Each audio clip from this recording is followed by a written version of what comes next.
Pythias by Frederik Pohl. I am sitting on the edge of what passes for a bed. It is made of loosely woven strips of steel, and there is no mattress, only an extra blanket of thin olive drab. It isn't comfortable. But, of course, they expect to make me still more uncomfortable. They expect to take me out of this precinct jail to the district prison and eventually to the death-house. Sure, there will be a trial first, but that is only a formality. Not only did they catch me with the smoking gun in my hand, and Connaught bubbling to death through the hole in his throat, but I admitted it.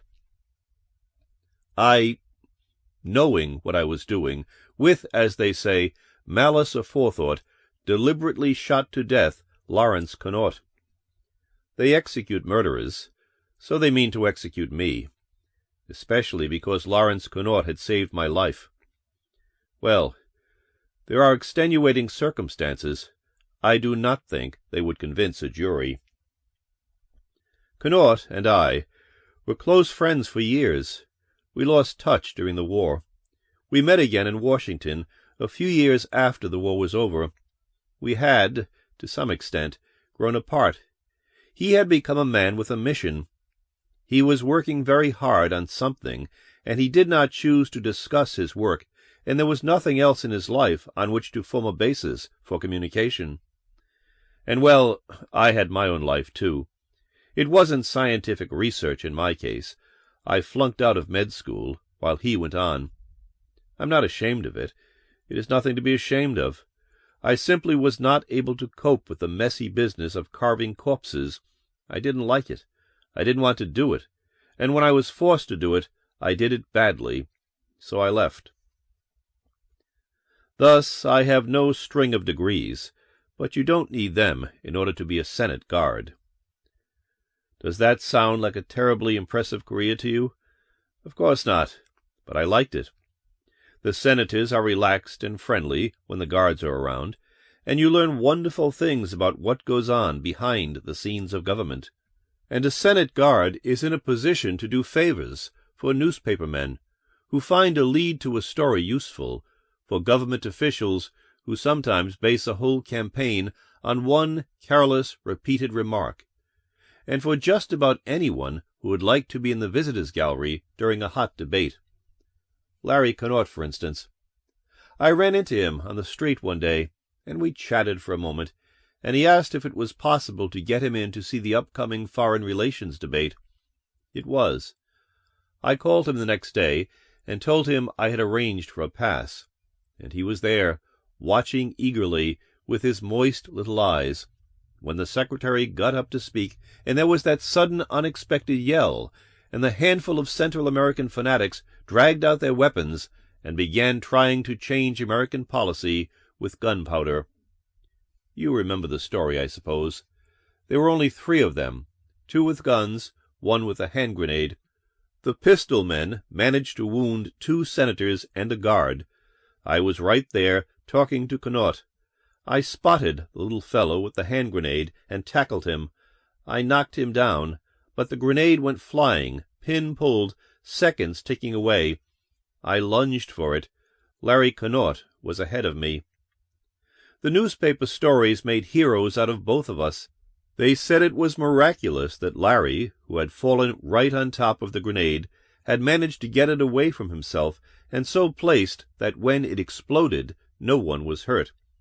For it did go off, and the flying steel touched nobody. The papers mentioned that Larry had been knocked unconscious by the blast. He was unconscious, all right. He didn't come to for 6 hours, and when he woke up he spent the whole next day in a stupor. I called on him the next night. He was glad to see me. "That was a close one, Dick," he said. "Take me back to Tarawa." I said, "I guess you saved my life, Larry." "Nonsense, Dick. I just jumped. Lucky, that's all." "The papers said you were terrific. They said you moved so fast nobody could see exactly what happened." He made a deprecating gesture, but his wet little eyes were wary. Nobody was really watching, I suppose. I was watching, I told him, flatly. He looked at me silently for a moment. I was between you and the grenade, I said. You didn't go past me, over me, or through me, but you were on top of the grenade. He started to shake his head. I said, Also, Larry, you fell on the grenade. It exploded underneath you. I know, because I was almost on top of you, and it blew you clear off the floor of the gallery. Did you have a bulletproof vest on? He cleared his throat. Well, as a matter of cut it out, Larry, what's the answer? He took off his glasses and rubbed his watery eyes. He grumbled, Don't you read the papers? It went off a yard away. Larry, I said gently, I was there. He slumped back in his chair, staring at me. Larry Connaught was a small man, but he never looked smaller than he did in that big chair, looking at me as though I were Mr. Nemesis himself. Then he laughed. He surprised me. He sounded almost happy. He said, Well, hell, Dick, I had to tell somebody about it sooner or later. Why not you? I can't tell you all of what he said. I'll tell most of it, but not the part that matters. I'll never tell that part to anybody. Larry said, I should have known you'd remember. He smiled at me ruefully, affectionately. Those bull sessions in the cafeteria, eh? Talking all night about everything, but you remembered. You claimed that the human mind possessed powers of psychokinesis, I said. You argued that just by the mind, without moving a finger or using a machine, a man could move his body anywhere instantly. You said that nothing was impossible to the mind. I felt like an absolute fool saying those things. They were ridiculous notions. Imagine a man thinking himself from one place to another. But I had been on that gallery. I licked my lips and looked to Larry Connaught for confirmation. I was all wet, Larry laughed. Imagine. I suppose I showed surprise because he patted my shoulder. He said, becoming sober, Sure, Dick, you're wrong, but you're right all the same. The mind alone can't do anything of the sort. That was just a silly kid notion. But, he went on, but there are, techniques linking the mind to physical forces, simple physical forces that we all use every day, that can do it all, everything I ever thought of, and things I haven't found out yet. Fly across the ocean in a second, Dick. Wall off an exploding bomb easily. You saw me do it. Oh, it's work. It takes energy. You can't escape natural law. That was what knocked me out for a whole day.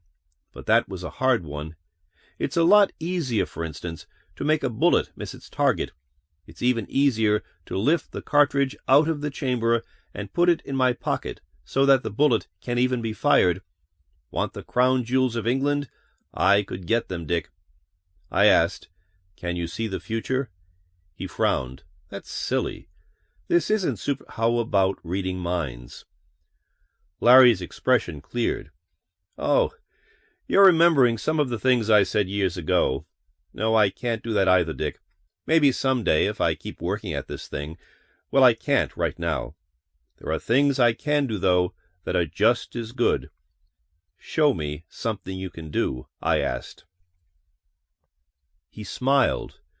Larry was enjoying himself. I didn't begrudge it to him. He had hugged this to himself for years, from the day he found his first clue, through the decade of proving and experimenting, almost always being wrong, but always getting closer. He needed to talk about it. I think he was really glad that at last someone had found him out. He said, Show you something? Why, let's see, Dick. He looked around the room, then winked. See that window? I looked. It opened with a slither of wood and a rumble of sash weights. It closed again. The radio, said Larry. There was a click, and his little set turned itself on. Watch it. It disappeared and reappeared. It was on top of Mount Everest, Larry said, panting a little. The plug on the radio's electric cord picked itself up and stretched toward the baseboard socket, then dropped to the floor again. "No," said Larry, and his voice was trembling. "I'll show you a hard one. Watch the radio, Dick. I'll run it without plugging it in. The electrons themselves—" He was staring intently at the little set. I saw the dial light go on, flicker, and hold steady. The speaker began to make scratching noises. I stood up, right behind Larry, right over him. I used the telephone on the table beside him. I caught him right beside the ear, and he folded over without a murmur.